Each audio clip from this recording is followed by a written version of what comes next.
محمد رسول الله لا إله إلا الله لا إله إلا الله محمد رسول الله. بسم الله الرحمن الرحيم لله ما في السماوات وما في الأرض فإن تبدوا ما في أنفسكم أو تخفوه يحاسبكم به الله فيغفر لمن يشاء ويعذب من يشاء الله على كل شيء قدير آمن الرسول بما أنزل إليه من ربه والمؤمنون كل آمن بالله وملائكته وكتبه ورسله لا نفرق بين أحد من رسله وقالوا سمعنا وأطعنا غفرانك ربنا وإليك المصير لا يكلف الله نفسا إلا وسعها لها ما كسبت وعليها ما اكتسبت ربنا لا تؤاخذنا إن نسينا أو أخطأنا ربنا ولا تحمل علينا إصرا كما حملته على الذين من قبلنا ربنا ولا تحملنا ما لا طاقة لنا به واعف عنا اغفر لنا وارحمنا أنت مولانا فانصرنا على القوم الكافرين اللهم آمين. আসসালামু আলাইকুম ওয়া রাহমাতুল্লাহি ওয়া বারাকাতুহু। আল্লাহ রাব্বুল আলামিনের লাখ কোটি শুকরিয়া যে মহান রব্বুল আলামিন আমাদেরকে তার মহান হুকুম জুমা নামাজ আদায়ের জন্য মসজিদ ঘরে আসার মতো তৌফিক দান করেছেন। আলহামদুলিল্লাহ।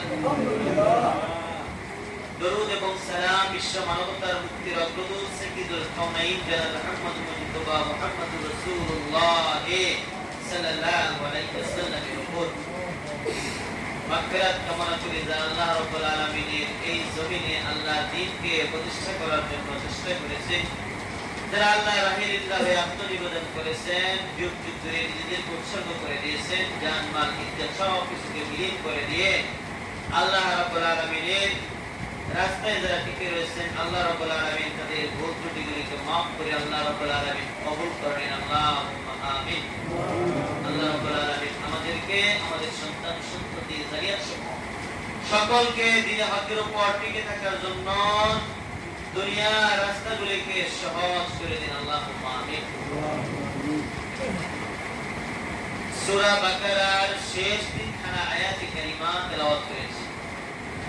এই সূরা বাকারা তেলাওয়াত শেষ করলে শেষ অংশটা যেহেতু দোয়ার, এর জন্য শেষ করার সাথে সাথে বলতে হবে আল্লাহুম্মা আমিন। সূরা ফাতিহা পুরো সূরাটি একটা দোয়া, এই জন্য সূরা ফাতিহা শেষ করার সাথে সাথে আমরা সবাই বলি আমিন। ইমাম সাহেব যখন কেরাত করে আমরা পিছনে থেকে আমিন বলি, কেউ জোরে বলে কেউ আস্তে বলে। আমিন যে বলতে হবে এটাকে সবাই মানে, একদল বলে আস্তে বলতে হবে, অন্যদল বলে জোরে বলতে হবে। ওই আমিন যখন বলে ইমাম যখন আমিন বলে ফেরেশতারাও তখন সাথে সাথে আমিন বলে, তখন যারা মুক্তাদি আছে পিছনে তারাও যেন আমিন বলে, যার আমিনের সাথে ফেরেশতারা আমিন মিলে যাবে তার দোয়া কবুল হবে। সূরা ফাতিহা পুরোটাই দোয়া। সূরা বাকারার শেষ দুইখানা আয়াত দোয়া। মুমিনের গুণাবলী সম্পর্কে বলা হয়েছে, এখানে গুরুত্বপূর্ণ কিছু কথাবার্তা বলা হয়েছে। আর যেহেতু শেষ অংশটা দোয়া, এই জন্য শেষে আমিন বলতে হবে। আগে যতটুকু তেলাওয়াত করেছি তিনটা আয়াত, সবচেয়ে বড় বড় তিনটা আয়াত। আবার সূরা বাকারা কোরআনের সবচেয়ে বড় সূরা।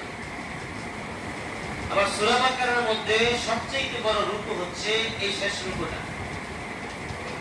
এই শেষ রুকুর কোরআনে তেলাওয়াত করেছে। এটা তেলাওয়াত করলে অনেক ফজিলত, অনেক লাভ। কি কি লাভ হবে সেটা আমরা আলোচনা করব ইনশাআল্লাহ। আগে একটু এই যতটুকু আমরা তেলাওয়াত করেছি তেলাওয়াতকৃত অংশের সরল অনুবাদটা বলে দিই।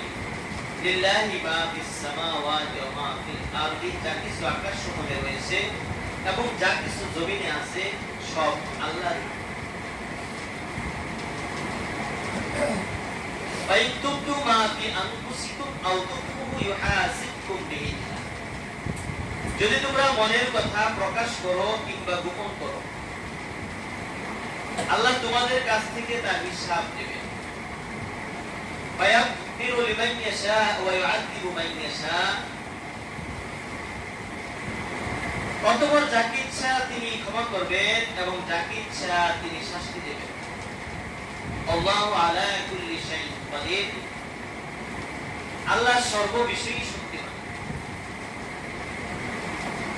আমানার রাসূলু বিমা উনসিলা ইলাইহি মির রাব্বিহি ওয়াল মুমিনুন, রাসূল বিশ্বাস রাখেন ওই সমস্ত বিষয় সম্পর্কে যা তার পালনকর্তার পক্ষ থেকে তার কাছে অবতীর্ণ হয়েছে, এবং মুসলমানরাও আল মুমিনুন মুমিনগণও তার প্রতি বিশ্বাস রাখে। কুল্লুন আমানা বিল্লাহি ওয়া মালাইকাতিহি ওয়া কুতুবিহি ওয়া রুসুলিহি, সবাই বিশ্বাস রাখে আল্লাহর প্রতি, তার ফেরেশতাদের প্রতি, তার গ্রন্থসমূহের প্রতি এবং তার পয়গম্বরের প্রতি, পয়গম্বরগণের প্রতি। লা নুফাররিকু বাইনা আহাদিন মির রুসুলি, তারা বলে আমরা তার পয়গম্বরের মধ্যে কোনো তারতম্য করি না। ওয়াকালু সামি'না ওয়া আতানা গুফরানাকা রাব্বানা ওয়া ইলাইকাল মাসির, আর তারা বলে আমরা শুনেছি এবং কবুল করেছি, আমরা তোমার ক্ষমা চাই হে আমাদের পালনকর্তা, তোমার ওই দিকে প্রত্যাবর্তন করতে হবে। লা ইউকাল্লিফুল্লাহু নাফসান ইল্লা উসআহা, আল্লাহ কাউকে তার সাধ্যের বেশি কোনো কাজের ভার দেন না। লাহা মা কাসাবাত ওয়া আলাইহা মা কাসাবাত, সে তাই পায় যা সে উপার্জন করে, এবং তাই তার উপরে বর্তায় যা সে করে। রব্বানা লা তুআখিযনা ইন নাসিনা আও আখতানা, হে আমাদের পালনকর্তা যদি আমরা ভুলে যাই কিংবা ভুল করি তবে আমাদেরকে অপরাধী করো না। রব্বানা ওয়া লা তাহমিল আলাইনা ইসরান কামা হামালতাহু আলাল লাযিনা মিন ক্বাবলিনা, হে আমাদের পালনকর্তা এবং আমাদের উপর এমন দায়িত্ব অর্পণ করো না যেমন আমাদের পূর্ববর্তীদের উপর অর্পণ করেছো। রব্বানা ওয়া লা তুহাম্মিলনা মা লা তাকাতা লানা বিহি, যা বহন করার শক্তি আমাদের নাই। ওয়াফু আন্না, আমাদের পাপ মোচন করো। ওয়াগফির লানা, আমাদেরকে ক্ষমা করো। ওয়ারহামনা, আমাদের উপর রহমত করো। আনতা মাওলানা, তুমি আমাদের মাওলা, অভিভাবক। মানসুরনা, সাহায্যকর্তা। আলাল কওমিল কাফিরিন, কাফিরদের উপর বিজয় দানে, কাফেরদের উপর বিজয় দানকারী তুমি আমাদের অভিভাবক, তুমি আমাদের সাহায্যকারী, তুমি তাদের উপর আমাদেরকে বিজয় দান করো। আনতা মাওলানা ফানসুরনা আলাল কওমিল কাফিরিন, আনতা মাওলানা ফানসুরনা আলাল কওমিল যালিমিন, আনতা মাওলানা ফানসুরনা আলাল কওমিল মুনাফিকিন, আনতা মাওলানা ফানসুরনা আলাল কওমিল খাসিরিন। এই দোয়া একটার সাথে আলাল কওমিল কাফিরিনের পরে আরো তিনটা দোয়া অতিরিক্ত করতে পারেন। জালেম সম্প্রদায় থেকে আল্লাহর কাছে সাহায্য চান, মুনাফিকদের কাছ থেকে আল্লাহর কাছে সাহায্য চান, ফাসিকদের কাছ থেকে আল্লাহর কাছে সাহায্য চান, পাপীদের কাছ থেকে আল্লাহর কাছে সাহায্য চান। এগুলো সাহায্য চাওয়ার কথা। আর যেহেতু শেষ অংশটা দোয়া করেছে এজন্য শেষ আমরা বলবো কি আল্লাহুম্মা আমিন, আল্লাহ কবুল করুন। এই সূরাটার মানে শেষ অংশগুলো সরল অনুবাদ। এখন এই যে এই আয়াতে কারিমা তিনটা আয়াত পড়া হয়েছে, তিনটা আয়াত না মূলত এখানে দুইটা আয়াতের ফজিলত রয়েছে। তিনটা আয়াত একটা আয়াত বাড়ায়া পড়লাম, এজন্যই যেহেতু আগের আয়াতের সাথে পরের আয়াতের সম্পর্ক রয়েছে এই জন্য এটা তেলাওয়াত করেছি। এই অংশটুকু বাকারার শেষ অংশ, বাকারার শেষ অংশ। সূরা বাকারা পুরো বাকারাটাই নসিহতমূলক, শিক্ষামূলক। জানেন তো বাকারা, কাবির নাম অনুসারে বাকারা গরুর নাম। কাবিটা হচ্ছে মুসা আলাইহিস সালামের যুগে গরু কুরবানি, গরু জবাইয়ের যে ঘটনা। একজন তার ভাতিজারা একজন লোককে হত্যা করলো, ভাতিজারা এই হত্যার বিচার আবার মুসার কাছে চাইল। মুসা আলাইহিস সালাম বিচার করবে, আল্লাহর সাহায্য চাইল। তখন আসল হত্যাকারী উদ্ঘাটন করার জন্য, আসল হত্যাকারী উদ্ঘাটন করার জন্য গরু জবাইয়ের কথা হইল। গরু জবাইয়ের বিরাট কাহিনী তারা ঘটালো বনী ইসরাঈল। সবকিছুর পরে অবশেষে কি ফলাফল আসলো? যেই ভাতিজারা চাচার বিচার চাইল মুসার কাছে, মূলত এরাই হলো চাচার হত্যাকারী। এরাই চাচার হত্যাকারী, চাচাকে হত্যা করলো আবার বিচারও চাইলো। আল্লাহ রাব্বুল আলামিন জবাইয়ের মাধ্যমে বিষয়টাকে পরিষ্কার করে। এরপরে এর ভিতরে আরেকখানা আয়াত আছে, একটা আয়াত, ওই আয়াতটাকে বলা হয় আয়াতুল কুরসি, যা প্রত্যেক ফরজ নামাজের পরে, প্রত্যেক ফরজ নামাজের পরে যদি এই আয়াতুল কুরসিটা পড়া হয়, আল্লাহ রাসূল সাল্লাল্লাহু আলাইহি ওয়াসাল্লাম বলেন শুধুমাত্র মৃত্যুটা বাকি আছে, তার জান্নাতে যাওয়ার জন্য।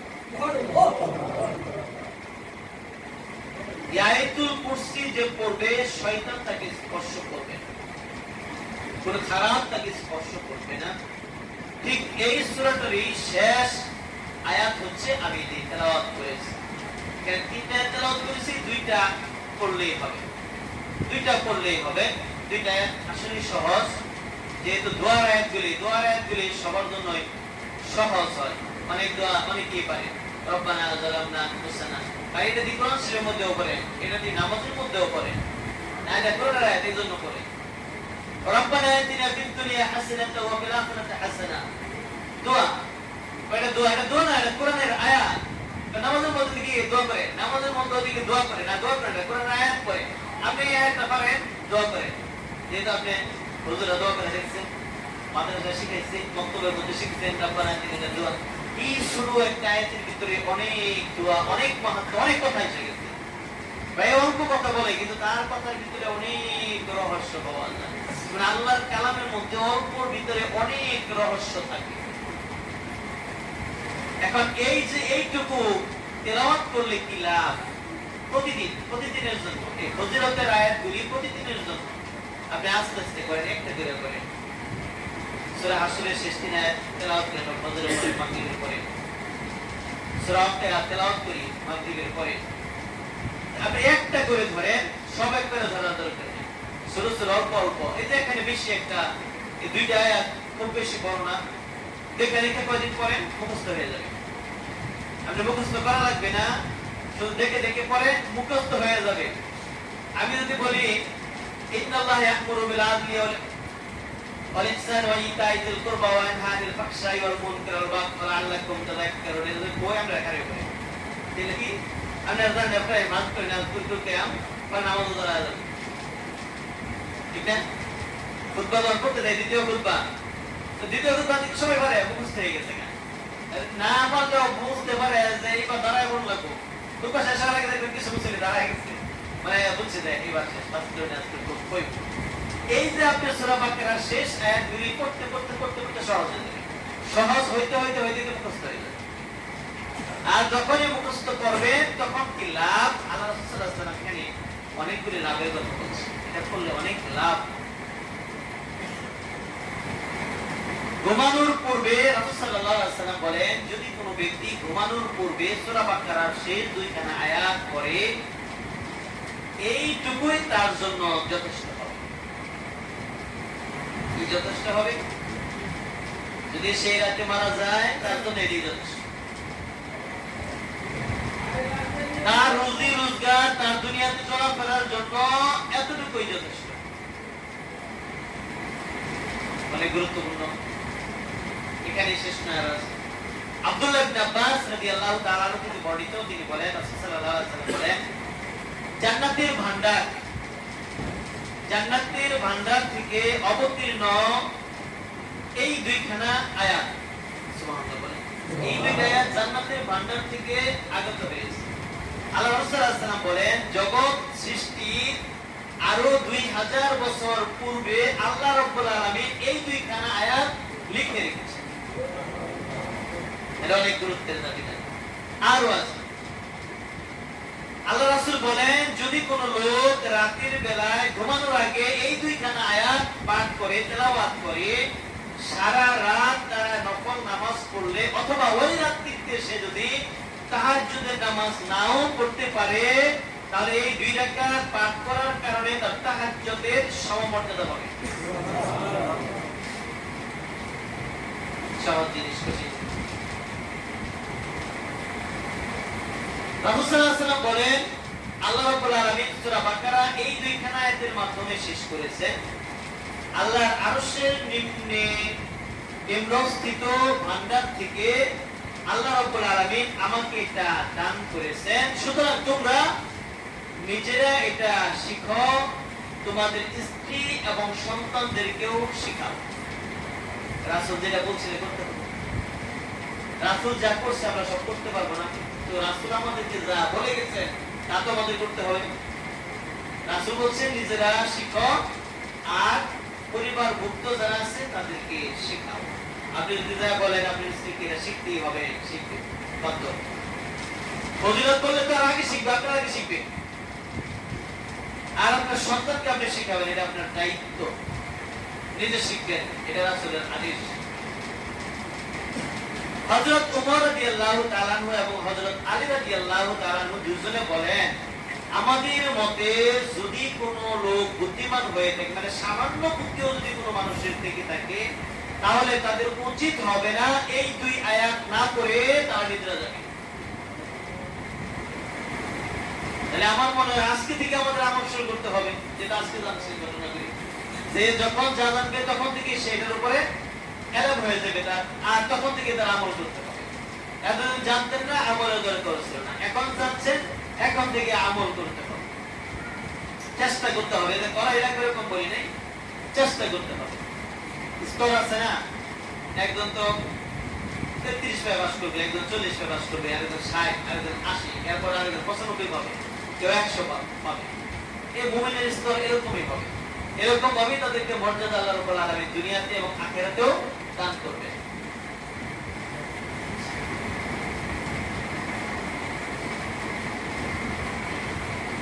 আল্লাহ রাসূল সাল্লাল্লাহু আলাইহি ওয়াসাল্লাম বলেন, এই দুইখানা আয়াত আমরা তো আসলে মানুষের দ্বারে দ্বারে দৌড়াই। কেন দৌড়াই? তাবিজের জন্য দৌড়াই, একটু বড় পানির জন্য দৌড়াই, আনতে লাভ হবে, হয় লাভ হয়, যদি বিশ্বাসে খাবে আর তো সে আল্লাহ তাকে সেটা দান করবে। এখন রাসূল সাল্লাল্লাহু আলাইহি ওয়াসাল্লাম কি বলছেন, যে যেই ইচ্ছায় সূরা বাকারার শেষ দুইখানা আয়াত পড়বে, আল্লাহ রাব্বুল আলামিন তাকে সেটাই দান করবে, যদি সেটা নেক জিনিস হয়। আপনি যদি অবৈধ জিনিস আল্লাহর কাছে চান, এটা পয়রা পয়রা, তাহলে আল্লাহ দিবে। নেক জিনিস আপনি যেটা চাবেন, যেই নিয়তে পড়বেন, আল্লাহ আপনাকে সেটাই দান করবে। রাসূল সাল্লাল্লাহু আলাইহি ওয়াসাল্লাম এই আয়াতটাকে জমজমের পানির সাথে তুলনা করেছেন। যেমন জমজমের পানি যে যেই নিয়তে খাবে তার সেই উপকারটাই হবে। পৃথিবীর মধ্যে সবচেয়ে দামি পানি হচ্ছে জমজমের পানি, যেটা রোগবালাই নিরসনের আশায় খাবে তার রোগবালাই চলে যাবে, যেটা ক্ষুধা দূর করার জন্য খাবে তার ক্ষুধা চলে যাবে। একজন লোক যদি সারাদিন জমজমের পানি খায় তার ক্ষুধা লাগবে না, লাগে না, হ্যাঁ পোষানের মতো লাগে, মিষ্টি মিষ্টি লাগে। সারাদিন খাবে, সারাদিন খাইতে পারে জমজমের পানি, তার ক্ষুধা লাগবে না। একজন লোক যদি সারাদিন জমজমের পানি খায়, এদিন অন্য কোনো খাবার আর না খায়, কোনো খাবারই খাবে না, সে সকাল থেকে রাত্র পর্যন্ত শুধু জমজমের পানি খাবে, তার সারা জীবন পেটের কোনো অসুখ হবে না।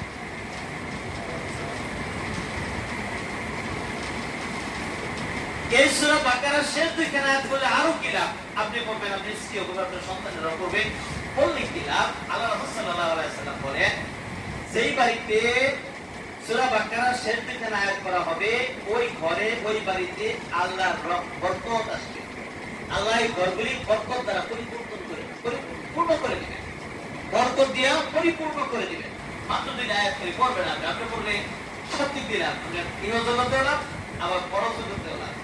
রাসূল সাল্লাল্লাহু আলাইহি ওয়াসাল্লাম বলেন, যারা ইচ্ছা করে না পড়বে, যারা না পড়বে ইচ্ছা করে, তাদের অবস্থাটা কি হবে?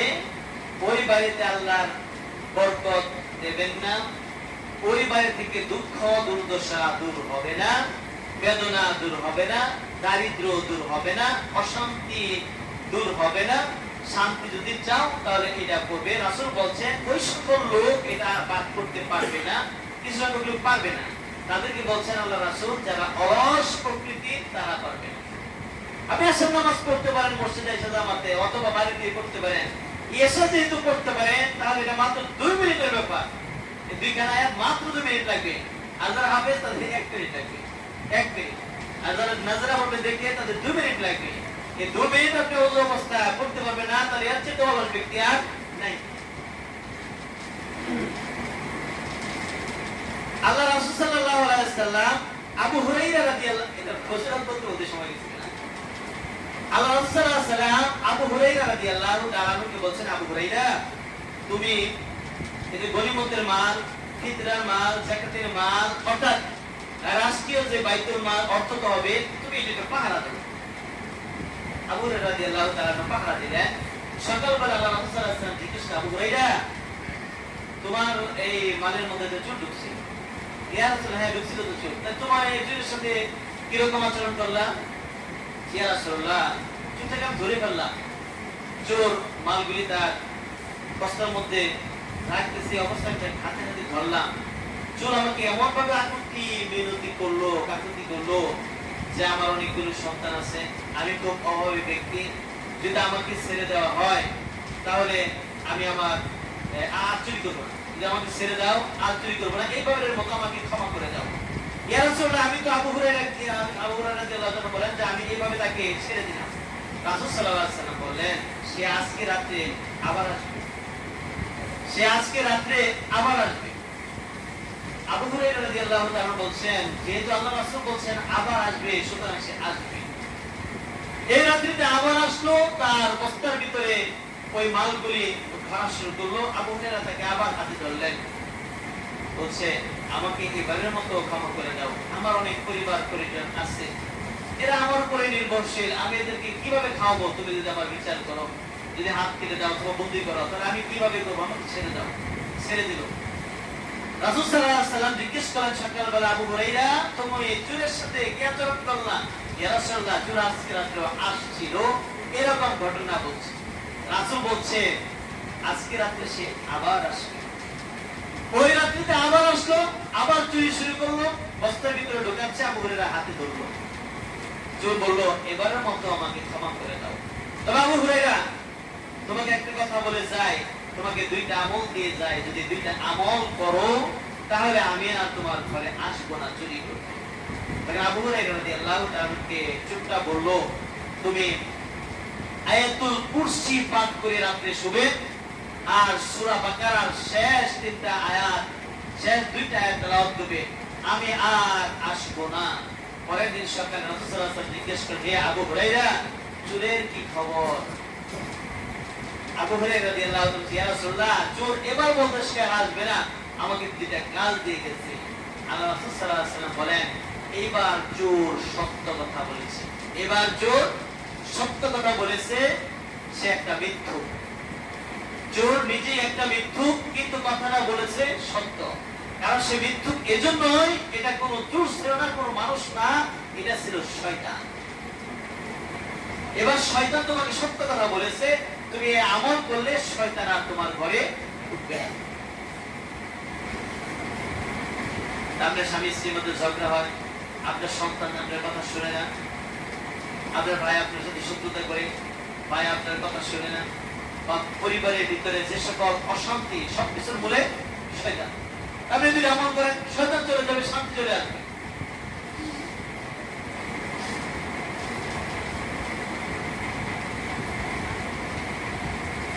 আর আছে আব্দুল্লাহ ইবনে মাসউদ রাদিয়াল্লাহু তাআলা থেকে বর্ণিত, তিনি বলেন যে সূরা রাসূল সাল্লাল্লাহু আলাইহি ওয়াসাল্লাম বলেন যে সূরা বাকারার শেষ 2খানা আয়াত তেলাওয়াত করবে, জীবনে চলতে ফিরতে সে কোথাও ঠেকবে না, দুনিয়াতে সে কোথাও ঠেকবে না, আল্লাহ তাকে ঠেকাবে না।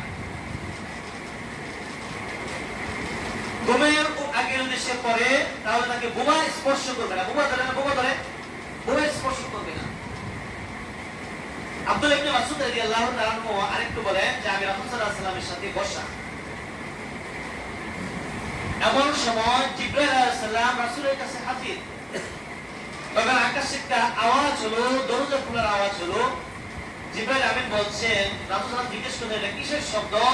তখন জিবরাইল আলাইহিস সালাম বললেন এটা হচ্ছে আকাশের একটা দরজা খোলা হয়েছে এবং একজন ফেরেশতা এটা দিয়ে এই মুহূর্তে প্রবেশ করেছে এবং দুনিয়াতে অবতরণ করতেছে। যে ফেরেশতা কোনোদিন এই দরজা দিয়ে ঢুকে নাই এবং পৃথিবীতে আসে নাই, আজকে সে পৃথিবীতে আসছে আপনার সাথে সাক্ষাৎ করার জন্য। সাথে সাথে বলতে বলতে ফেরেশতা রাসূলের কাছে সাক্ষাৎ হয়ে সালাম দিয়ে বলছেন আমি আপনার জন্য দুইটা নূর নিয়ে আসছি। কি নিয়ে আসছে? দুইটা নূর নিয়ে আসছে। একটা নূর হচ্ছে সূরা ফাতিহা, একটা নূর সূরা ফাতিহা, আরেকটা নূর হচ্ছে সূরা বাকারার শেষ দুইখানা আয়াত। যে এর আগে কোন পয়গম্বরকে এই দুইটা নূর দেওয়া হয় নাই যা আপনাকে দান করা হয়েছে। মানে গুরুত্বপূর্ণ। আমরা যদি বলি যে গুরুত্বপূর্ণ সূরা মনে হয় সবচেয়ে বড় বাকারা, ইমরান না, রাসূল বলছেন ছোট ছোট আয়াত, ছোট ছোট সূরা হলো ফজিলতের সূরা, ছোট ছোট করে বড় করে না। বড় বড় আয়াত, বড় বড় এগুলো হচ্ছে আপনার শরীয়ত, শরীয়ত হুকুম আহকাম কিসসা। ছোট সূরাগুলো হচ্ছে ফজিলতের সূরা, যেগুলো লাভ আর লাভ।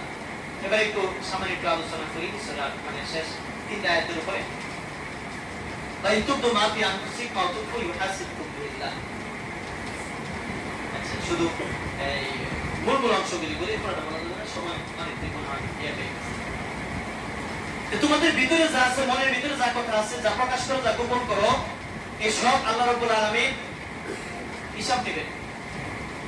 সাহাবারা জিজ্ঞেস ইয়া রাসূলুল্লাহ, মনের ভিতরে তো অনেক কুমন্ত্রণা আসে, অনেক খারাপ ধারণা আসে, খারাপ পরিকল্পনা আসে, লোভ জাগে, পাপ করার আকাঙ্ক্ষা জাগে মনের ভিতরে। মন তো কেউ দেখে না, একজনের মনের ভিতরে দেখেন কার মনে কি আছে।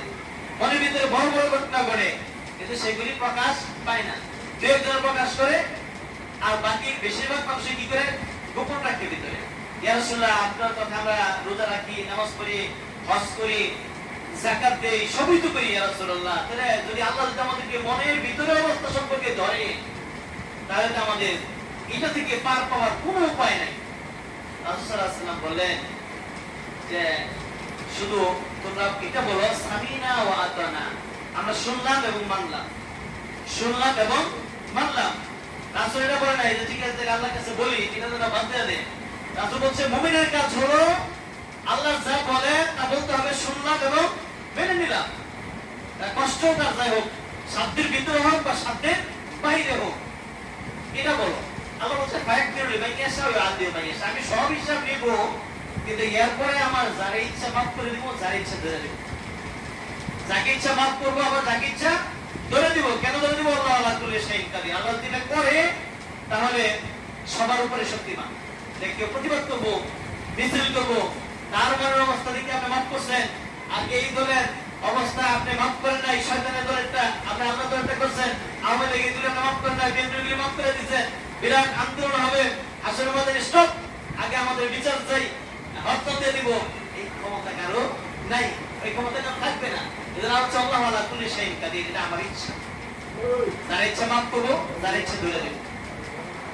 আচ্ছা, এরপর বলা হচ্ছে হিসাব নেব, মানে দেখানো হবো, আমলগুলি দেখানো হবে, মনের চিন্তাগুলিকে একটা রূপ দেওয়া হবে, দেখানো হবে। এই যে তোমার মনের এই খারাপ করার ধারণাগুলো নিয়ে এই একটা চিন্তার একটা দেখা দিবে, এটা বিচার করা হবে। এরপরে আল্লাহ করতেও পারে, মাফ করে দিতে পারে। তো মাফ করে দেওয়ার সম্ভাবনাটাই বেশি। এটা আমাদের নিতে হবে যে আল্লাহ মাফই করে দিবেন মনের অবস্থা। আপনার মনের ভিতরে যা তা কখনো বাস্তবায়ন করবেন না খারাপ করে, আল্লাহ মাফ করে দিবেন। এবার একটা হাদিস বলেছিল, যদি কোন লোক কোন খারাপ কাজের একটা আকাঙ্ক্ষা করে মনের ভিতরে, মন্দ কাজ করবে, অর্থনৈতিক হোক, চারিত্রিক হোক, যেইভাবে হোক, তার আকাঙ্ক্ষা সে বাস্তবায়ন করতে যাবে, তার মনটা চাইছে, খুব লোভ চাইছে। এবার সে পাপের দিকে বাড়ালো, পাপ পর্যন্ত চলে গেল, পাপ সংকলিত হবে। ওই মুহূর্তে সে চিন্তা করে আমার আল্লাহ আমাকে দেখছেন, আমি এটা করবো না, আমি এটা ছেড়ে দিলাম। রাব্বুল আলামিন সাথে সাথে ফেরেশতাকে বলবে সে যেহেতু আমার ভয়ে ছাড়লো, সুতরাং তার এই পাপ না করার কারণে তার একটা নেক দিয়ে দিবে। সে বাঁচছে বলে একটা নেক পাইছে। আর যে ঘটনা ঘটাই দিল, তখন রব বলবে অপেক্ষা করো, দেখো সে তওবা করে কি। তওবা না করা পর্যন্ত লেখার দরকার নেই। নির্দিষ্ট সময় চলে গেছে, তওবার সময় শেষ, তখন হুকুম আসবে যতটুকু অংশ সে পাপ করলো এতটুকুই লেখো, বেশি না। তার উপরে জুলুম করা যাবে না। এরপর আল্লাহ রাব্বুল আলামিন বলছেন যে আমাদের রাসূল বিমা উনসিলা ইলাইহি মির রাব্বিহি ওয়াল মুমিনুন, রাসূল ঈমান আনছে আল্লাহর প্রতি। রাসূলের উপরে জানাতে হয়েছে, সেটার উপরে রাসূল ঈমান আনছে, মুসলমানরা ঈমান আনছে। কারা? কিয়ামত পর্যন্ত যত লোক মুসলমান হবে, এটা বসতে আসছে আমরা কিন্তু ঈমান নিয়ে আসছি। আচ্ছা, আর কি কি বিষয়ে ঈমান আনছি আমরা? কুল্লু আমানা বিল্লাহ, আল্লাহর প্রতি, ওয়া মালায়েকা, ফেরেশতাদের প্রতি, ওয়া রাসূলি, এবং সব নবীদের প্রতি। আমরা আদমেরও মানি, মুসারও মানি, ঈসারও মানি, মানি না? আমরা সবাই মানি। কিন্তু ঈদুল মিলাদ আমাদের মুহাম্মদ সাল্লাল্লাহু আলাইহি ওয়াসাল্লামকে মানি। আমরা ঈসা মানি, খ্রিস্টানদের নবী। আমরা ইহুদিদের নবী মুসাকে মানি, আল্লাহর নবী। মুসার কিতাব সত্য, মুসা সত্য, ইনজিল সত্য, ঈসাও সত্য, আল্লাহ রাসূল সাল্লাল্লাহু আলাইহি ওয়াসাল্লাম সত্য, কোরআন সত্য, আমরা সব মানি। কিন্তু তারা বলছে আমাদের তাওরাত সত্য, বাকি সব মিথ্যা। ইনজিল বলে আমাদের ঈসা সত্য আর সব মিথ্যা, আর বিশেষ করে মুহাম্মদ সাল্লাল্লাহু আলাইহি ওয়াসাল্লাম যে নবীর নবুয়ত দাবি করে মিথ্যা। এখনকার যুগে খ্রিস্টানরাও এটাই বলে, এখনকার যুগের ইহুদিরা এটাই বলে যে মুহাম্মদ সাল্লাল্লাহু আলাইহি ওয়াসাল্লাম মিথ্যা, তার নবুয়তিও মিথ্যা, এটা বলে। কিন্তু আমরা বলি সবাই নবী। লা নুফাররিকু বাইনা আহাদিন মির রাসূলি, আমরা এক নবীর সাথে আরেক নবীর পার্থক্য করি না। এই নবীর সাথে ওই নবী শ্রেষ্ঠ, ওই নবীর সাথে ওই নবীর ভালো, এই নবী ভুল করছে, ওই নবী ভুল করে নাই, ওই নবী এদিক দিয়ে আগে গেছে, অবদান বেশি না, এইগুলো আমরা বলি না। আমরা বলি সবাই আল্লাহর রাসূল, আমরা সবারই মানি। এরপরে আমরা দোয়া করি আল্লাহর কাছে, রব্বানা, এবং মাঝখানে আরেকটা কথা রয়ে গেছে, লা মা কাসাবাত ওয়া লা ইয়ামা কাসাবাত। যদি কেউ ভালো করে সে ভালো পাবে, যদি কেউ মন্দ করে সে মন্দ পাবে। যদি বাপ যদি মন্দ করে ছেলে সেটা পাবে না, ছেলে যদি মন্দ করে বাপ সেটা পাবে না। স্ত্রী দোষ করলে স্বামীর উপরে যাবে না, স্বামী দোষ করলে স্ত্রীর উপরে যাবে। ওয়ালা তাসির ওয়া তিরাতু বিজরা উখরা, এক ভাইয়ের দোষ আরেক ভাইয়ের উপরে চাপানো হবে না। একজন লোককে জিজ্ঞেস করতে, সে খুব বেটাগিরি দেখায়, কি করো? আমি তো মার্ডার করতে আমার মন্ত্র ব্যাপার, আমি টাকা পাই মার্ডার করি, মার্ডার করি রাস্তা খাই।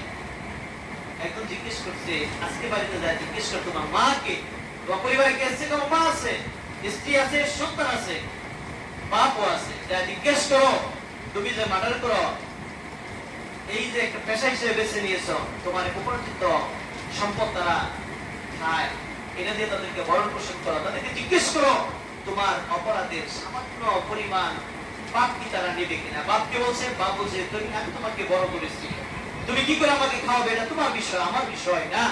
মা একই কথা, স্ত্রী একই কথা, আমি তোমার বাড়িতে আসছি, তুমি আমাকে কি করে খাওয়াবে?